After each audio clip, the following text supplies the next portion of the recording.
रास्तार अवस्था कहूँ केमिति चली आम गाँ आम विकास योजना बैपारीगुड़ा ब्लॉक विभिन्न गाँ गहली स्वाधीनतार बहु वर्ष पर भी आज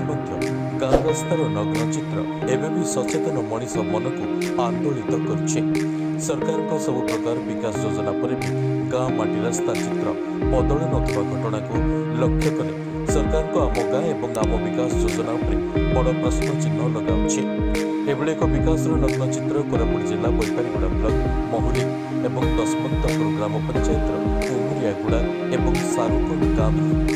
उमुरियागुड़ा एवं सारुकुंड गाँ रास्तार दृश्य देखिले सरकार सब योजना केवल प्रचार प्रसार सीमित होता मन हो जरूरीकालीन सेवा तथा मेडिकल नेवा एवं गाँ को आम्बुलांस पहुंचा कष्टकर व्यापार होगा जो दहगंज अवस्था जावा आसवा करुवा ग्रामवासी प्रकाश कर तुरंत ब्लॉक प्रशासन समस्त रास्ता उन्नतीकरण सहित पक्का रास्ता निर्माण दिगरे आवश्यक पदक्षेप ग्रहण करने दाबी होछि। एमती घर द्वार विषय रे एटा का कहलु एमती लेट्रिन नाई घर नाई आमर पानी असुविधा आमर रोड असुविधा एटा मनाका सब कहि करी आमे कागज पत्र दे करी अंगनवाड़ी पड़ा पदर अछि स्कूल अछि चिंगड़ागुड़ा 8 किलोमीटर गुटे सेटा 9 किलोमीटर होबो सेतकी दूर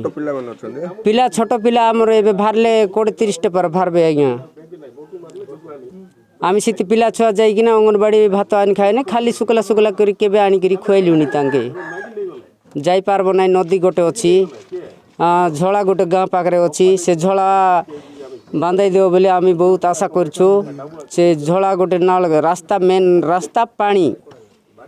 गाड़ी नथिबा लोग अछु घर टिके दुईटी गाँ रास्तार समान अवस्था जो वर्षा दिने लोके जीवा आसबारे हैरान होती